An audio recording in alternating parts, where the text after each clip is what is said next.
Normally जैव विकास का सिद्धांत को जो हम समझते हैं, ये वाला स्लाइड आप देख लिए थे, है ना, कि 15 अरब वर्ष पहले एक महाविस्फोट हुआ, बिग बैंग हुआ, उससे ब्रह्मांड की उत्पत्ति हुई।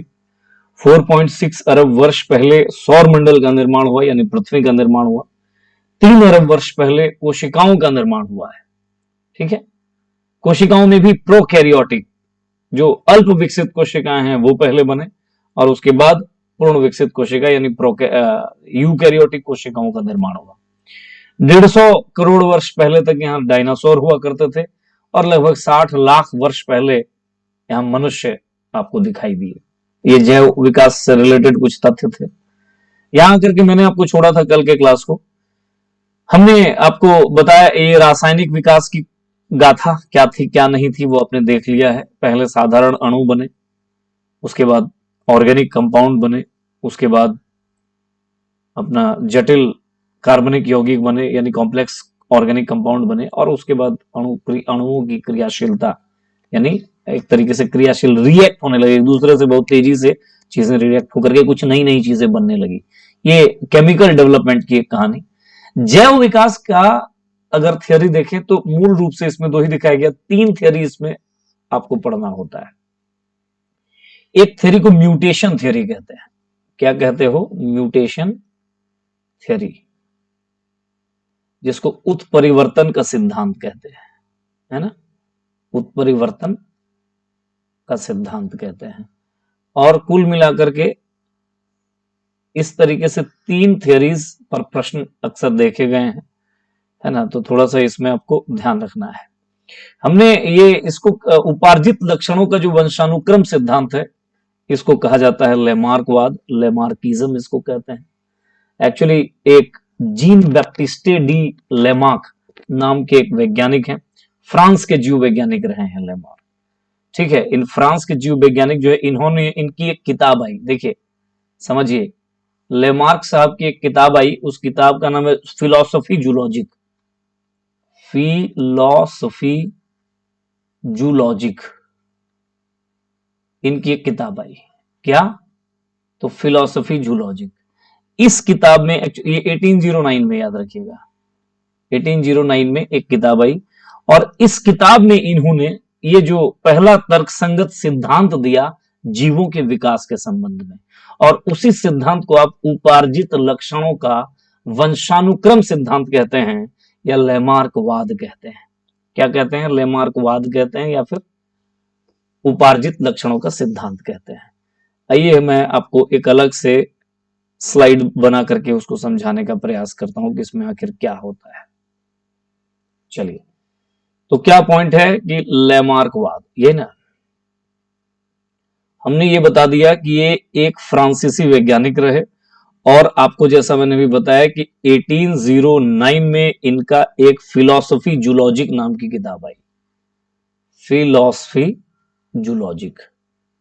इस फिलोसफी जूलॉजिक में इन्होंने अपने लेमार्कवाद जो सिद्धांत है उस सिद्धांत का प्रतिपादन किया, यानी पहली दफा एक ऐसी तर्कसंगत व्याख्या दिया कि जीवों का विकास इस तरीके से होता है, ये कहा गया, और उसी व्याख्या को आगे चल करके लेमार्कवाद कहा गया या लेमार्किज्म कहा गया, लेमार्कवाद या लेमार्किज्म कहा गया। लेमार्कवाद कहता क्या है? 2-3 चीजें हैं इसमें, सीधा सीधी बस इतनी बात समझ लीजिए। लेमार्कवाद जो मूल रूप से जो बात कहता है वो कहते हैं कि अंगों के उपयोग या अनुपयोग का जो एक प्रभाव है, ठीक है, अंगों के उपयोग का प्रभाव, ये कहते हैं, एक पॉइंट ये कहते हैं इस सिद्धांत में, यानी effect of use and disuse of organs, उपयोग या अनुपयोग भी लिख सकते हैं, उपयोग तथा अनुपयोग, इसको भी जोड़ दीजिए, यानी एक अंग जिसका उपयोग करते हो, एक अंग जिसका उपयोग नहीं करते हो। और इसी में कह दिया कि जो उपार्जित लक्षणों की वंशागति है, उपार्जित लक्षणों की वंशागति, ये पॉइंट, यही 2 पॉइंट है जो इसके अंतर्गत है। मतलब कुल मिलाकर के यही बात कहने की कोशिश की जा रही है लेमार्क के द्वारा कि आप उपार्जित लक्षणों की वंशा आप क्या करते हैं कि अंगों के उपयोग और अनुपयोग की धारणा के अनुसार क्या किया गया कि जो अधिक उपयोग किए गए जो अंग है वो सुदृढ़ और सुविकसित हो जाते हैं, जबकि जिनका प्रयोग कम होता है वो निष्क्रिय हो जाता है और धीरे धीरे करके वो लुप्त हो जाता है। ये कहा, जैसा इन्होंने एक बहुत अच्छा एग्जाम्पल दिया जिराफ के गर्दन का, जिराफ के गर्दन का एग्जाम्पल दिया है। ये लंबा क्यों है आखिर जिराफ का गर्दन? तो लंबा इसीलिए है क्योंकि लगातार इसको ऊंचे ऊंचे वृक्षों आदि का क्या करना पड़ा, से पेड़ की टहनी वगैरह से खाने के लिए, तो जिराफ जो गर्दन हुआ वो ऊंचा ही रह गया। समझ में आई मेरी बात? यही बात कहता है लेमार्क, और यही है लेमार्कवाद। वो कह रहे हैं कि जिन चीजों का हमने उपयोग किया उसके अकॉर्डिंगली ही चेंजेस हुए आगे चल करके, और नए नए प्रजाति, नए नए लक्षण वाले प्रजाति हमें दिखाई दिया। और इसीलिए जो उपार्जित लक्षणों की वंशागति इसको कहा गया कि नए वंश में जो उपार्जित, जो हमने अर्जित किया है, जिन लक्षणों को हमने, माने जो अंग हमारे यूज हुए हैं, वैसी वैसी चीजों का डिजाइन निकल करके सामने आया है अगली पीढ़ी में। ये इन्होंने कहा है। ठीक है, यही लेमार्कवाद है और कुछ नहीं है, इतना ही आपको जानना था। ऐसे ही एक प्रोसेस क्या किसका है जिसको आप कहते हो डार्विनवाद। जैव विकास का जो अगला सिद्धांत आपको जानना है वो क्या है, तो उसको आप क्या क्या कहते हो, डार्विनवाद। डार्विनवाद के बारे में समझ लीजिए। इनकी एक किताब 1859 में आई और उस किताब का नाम है प्राकृतिक चुनाव द्वारा जातियों की उत्पत्ति। क्या है, तो प्राकृतिक चुनाव द्वारा जातियों की उत्पत्ति, जातियों की उत्पत्ति, यानी इंग्लिश में अगर बात करें तो इसको कहा गया कि origin of species by natural selection, origin of species by natural selection. ठीक है, इसमें इस सिद्धांत में क्या बातें की गई जरा उसको देख लीजिए, थोड़ा सा इसको भी समझने का प्रयास करिए। तो इस सिद्धांत में बात किया गया, पहली बात कि जीवों में प्रचुर संतानोत्पत्ति की क्षमता होती है, यानी संतानोत्पत्ति की क्षमता, पहले तो ये है संतानोत्पत्ति की क्षमता हर जीव में होता है, ये कहा। ओवर रिप्रोडक्शन की कैपेबिलिटी होती है हर जीव में, ये कहा। और उसके बाद क्या होता है, जीवन संघर्ष चलता है। जीवन संघर्ष को आप कहते हो स्ट्रगल फॉर एग्जिस्टेंस, यानी जिसको जीना है वो स्ट्रगल करेगा, विभिन्न प्रजातियों के द्वारा जिसको जीना है वो क्या करेगा, स्ट्रगल करेगा। अब बोलेगा इस चक्कर में क्या है, विभिन्नताएं और वंशागति भी आपको नजर आएंगे। विभिन्न जीवों में विभिन्नताएं और क्या नजर आएंगी, तो वंशागति, यानी कुल मिलाकर के ये कहा गया कि जो जीव हैं उसमें वेरिएशंस हैं और क्या है, इनहेरिटेंस भी है, मतलब अगले वंश में कुछ और चीजें निकल करके सामने आती हैं। और एक और इन्होंने थ्योरी इसी में दिया, वो कहा गया योग्यतम की उत्तरजीविता। और योग्यतम की उत्तरजीविता का मतलब सर्वाइवल ऑफ द फिटेस्ट, यानी कुल मिलाकर के समझिए क्या हुआ है। कह रहे हैं कि किसी भी जीव में संतानोत्पत्ति की पर्याप्त क्षमता होती है और इस वजह से क्या हो रही है कि नए नए जीव आपको नजर आएंगे। इन जीवों के बीच अपने अपने लाइफ को, अपने अपने एग्जिस्टेंस के लिए एक संघर्ष होता है और इन जीवों में विभिन्नताएं और वंशागति भी पाई जाती हैं और इस संघर्ष में वही आगे बढ़ता है, वही आगे एग्जिस्ट करता है जो योग्यतम होता है, जो क्या होता है, जो फिटेस्ट होता है। और ये जो योग्यतम व्यक्ति है इसी को कहते हैं कि ये प्रकृति द्वारा इसको चुन लिया गया है और वो आगे बढ़ेगा, वो एग्जिस्ट करेगा, जिसको प्राकृतिक चुनाव की प्रक्रिया कहा गया। समझ में आई मेरी बात? तो इस पूरे प्रोसेस में आपको प्राकृतिक चुनाव नजर आ रहा होगा कि नेचर किसी को सिलेक्ट करता है और उसी को सिलेक्ट करता है जो फिटेस्ट है। समझ में आई बात? ये डार्विन साहब का कहना है। तो जैव विकास से संबंधित ये दो सिद्धांत, एक और सिद्धांत जो अभी अभी थोड़ा सा हमने आपसे बात की उसको भी यहीं पे देख ही लीजिए, जिसको आप उत्परिवर्तनवाद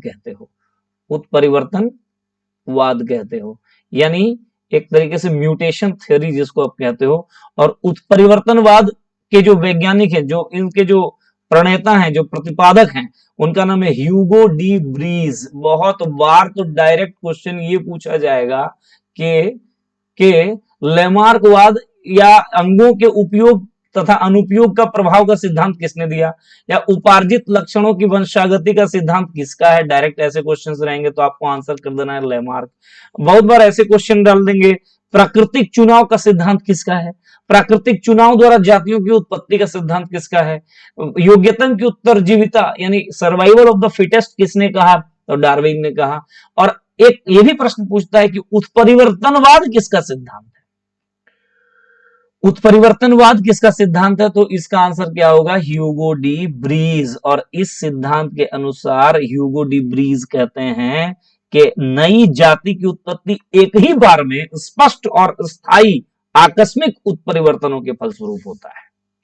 क्या कह रहा है कि जो नई जाति की उत्पत्ति है, जाति की उत्पत्ति एक ही बार में, एक बार में, ठीक है, या इसके अलावा ये कहता है कि आकस्मिक रूप से होता है, आकस्मिक होता है और स्पष्ट होता है। और इसी घटना को इन्होंने उत्परिवर्तन या म्यूटेशन नाम दे दिया। और ये जो जीव हैं, जो लक्षण जिसमें दिखाई देता है उसको म्यूटेंट कहा गया, म्यूटेंट, म्यूटेंट कहा गया। ठीक है, तो कुल मिलाकर के जैव विकास से संबंधित यही 3 सिद्धांत हैं। प्रश्न आपको अलग अलग स्तर का पूछा जा सकता है, तो आपको ध्यान रखना होगा, आपको समझना होगा। ठीक है, लेमार्कवाद तो उपार्जित लक्षणों की वंशागति सिद्धांत, डार्विन क्या कहते हैं, तो प्राकृतिक चुनाव द्वारा जातियों की उत्पत्ति हो रही है, ये कह रहा है। और ह्यूगो डी ब्रीज क्या कह रहे हैं, तो उत्परिवर्तन का सिद्धांत। Most of the time questions पूछे गए हैं इन्हीं साइंटिस्ट्स के माध्यम से, इन्हीं के द्वारा पूछा गया। अब जरा सा आ जाइए जहां पे हम बात कर रहे थे, ये देखिए, यहां देखिए, तो ये एक हो गया यानी लेमार्क वाला, ये हो गया डार्विन वाला, और ये हो गया तीसरा म्यूटेशन। ये किसने दिया, तो ये आपका दे दिया है आपका ये ब्रीज ने, ह्यूगो डी ब्रीज ने। बाकी हमने ये देखा कि उपार्जित लक्षणों को वंशानुक्रम सिद्धांत इन्होंने दिया। प्राकृतिक चयन में भी वही है, सर्वाइवल ऑफ द फिटेस्ट, ठीक है ना, ये वाली बात, या स्ट्रगल फॉर एग्जिस्टेंस इसी में आता है, जिसको जीवन संघर्ष भी कहा, स्ट्रगल फॉर एग्जिस्टेंस, ठीक है ना, ये कहानी जीवन संघर्ष की कहानी, ये इसी के अंतर्गत आता है। तो ध्यान रखना है इन चीजों का। क्वेश्चन कुछ भी किसी तरीके से पूछा जा सकता है। पूछा जा सकता है उपार्जित लक्षणों का सिद्धांत किसने दिया, लेमार्क। पूछा जा सकता है सर्वाइवल ऑफ द फिटेस्ट का सिद्धांत किसने दिया। पूछा जा सकता है स्ट्रगल फॉर द एग्जिस्टेंस किसके अंतर्गत आता है। पूछा जा सकता है कि प्राकृतिक चयन का सिद्धांत या प्राकृतिक चयन होता क्या है। तो पूरा प्रोसेस आप समझ गए कि विभिन्न जातियों में संतान उत्पत्ति की क्षमता होती है, उत्पत्ति होती भी है, विभिन्न जनजातियों के मध्य अपने अपने एग्जिस्टेंस के लिए स्ट्रगल होता है। और इस स्ट्रगल में क्या होता है कि कुछ एक जातियां ही स्ट्रगल में एग्जिस्ट कर पाती है, जो फिटेस्ट होते हैं, इसको सर्वाइवल ऑफ द फिटेस्ट कहा गया। एक्चुअली वो फिटेस्ट हैं, वो अलग बात है, एक्चुअली वो फिटेस्ट हैं, इसलिए प्रकृति ने उनको चुन लिया। And that's why this theory is called the theory of natural selection, प्राकृतिक चयन का सिद्धांत, ये कहानी है। और म्यूटेशन ह्यूगो डी ब्रीज कहता है कि एकाएक होता है कुछ परिवर्तन, है ना, और इस तरीके से होता है। तो उत्परिवर्तन का सिद्धांत दिया है ह्यूगो डी ब्रीज ने। ये आप देख सकते हैं, लेमार्क और डार्विन की तुलना जरा सा देख सकते हैं। ठीक है, ये इस ज्यादा बेहतर होगा ना, यहां देख लीजिए, ये फोटो देखिए, इस फोटो में क्या कह रहा है, ये देखिए, ऊंचे ऊंचे वृक्षों से खाने के लिए गर्दन का इस्तेमाल होने लगा, और इसीलिए इनका गर्दन क्या हो गया, बड़ा हो गया। तो अंग में जो परिवर्तन हुआ है वो अंगों के उपयोग और अनुपयोग के आधार पर हुआ है। और प्राकृतिक चयन में देखिए, ये कह रहा है कि ये सभी जिराफ हैं, लेकिन ये दोनों जो हैं लंबे रहे, ये छोटा इस यहां से प्राप्त नहीं कर पा रहा है खाना अपना, धीरे धीरे ये खत्म हो गया और यही दो रह जाएंगे, क्योंकि इन्हें प्रकृति ने चुन लिया है। ये नेचुरल सिलेक्शन की कहानी है जो डार्विनवाद कहता है ना। अभी हम लोग देखे बाकी चीजें, देखिए अब इसमें जरा से थोड़ा सा देख लेमार्कवाद, आंतरिक जीवन शक्ति होती है जीवों में। क्या हो रहा है कि आंतरिक जीवन शक्ति होती है, इंटरनल वाइटल फोर्स होता है। नई आवश्यकताएं तथा इच्छाएं जीवों की संरचना और व्यवहार में परिवर्तन कर दी है। देखिए, जैसी आवश्यकताएं इच्छाएं होंगी वैसे अंगों का प्रयोग करेगा। किसी अंग का उपयोग अधिक किया जाए तो वह अधिक विकसित होगा, है ना, एवं सक्षम बनता है, जबकि न उपयोग किए जाने वाले अथवा कम उपयोग किए जाने वाले अंग अल्प विकसित या क्षमताहीन हो जाता है, खत्म लुप्त भी हो जाता है। लेमार्कवाद क्या कर रहा है, जीवों द्वारा अपने अस्तित्व के लिए संघर्ष की संकल्पना को नहीं मानता है, क्योंकि ये अस्तित्व, स्ट्रगल फॉर एग्जिस्टेंस कौन बता रहा है, डार्विन दे रहा है, ठीक है। तो कुल मिलाकर के ये हुआ है। और क्या कर रहा है, तो जीवों द्वारा अपने जीवन काल में जो उपार्जित, जो एक्वायर्ड जो कुछ सिम्टम्स हैं, उपार्जित किए गए जो सभी लक्षण है, उनकी संतानों में भी क्या होता है, ट्रांसफर हो जाता है, इनहेरिटेड हो जाता है। ये कहानी कह रहा है लेमार्क। डार्विनिज्म क्या कह रहा है, जीवों में किसी आंतरिक जीवन शक्ति नहीं होती। बोल रहा है कि जीवों की आवश्यकताएं और इच्छाएं प्राकृतिक चयन के आधार नहीं बनती है। किसी अंग का विकास अथवा ह्रास उसमें होने वाले अनवरत परिवर्तन या रूपांतरों के कारण संभव होता है, ठीक है। डार्विनवाद में जीवों द्वारा अपने अस्तित्व के लिए संघर्ष को विशेष महत्व दिया है ना। और कुल मिलाकर के क्या कह रहा है कि उपयोगी लक्षण अथवा परिवर्तन जो है अगली पीढ़ी को स्थानांतरित होते हैं, जो उपयोगी है, केवल जो यूज हो रहा है वैसी चीजें। तो ये डार्विनवाद, ये लेमार्कवाद, ये कहानी जो जैव विकास से संबंधित जो तीनों सिद्धांत है, मुझे लग रहा है आपने समझ गए। अब देखिए क्वेश्चन क्या है, मेंस में भी यही टॉपिक है आपका। तो अगर पूछ दे कि जैव विकास से संबंधित तीनों ही सिद्धांतों को स्पष्ट करें, या कौन कौन से सिद्धांत दिए गए उसकी व्याख्या करें, अब आप आराम से लेमार्कवाद, डार्विनवाद और ह्यूगो डिब्रीज की बात रख सकते हो, फोटोज भी ऐसे छाप सकते हो, आपको फुल में फुल मार्क्स मिल जाएगा। समझ में आई बात, कुछ एक्स्ट्रा नहीं करना, आप ये नहीं समझिए कि मतलब यहां से कुछ और एक्स्ट्रा कर लेना है, आपको जितना बता दिया जा रहा है उतना कर लेना।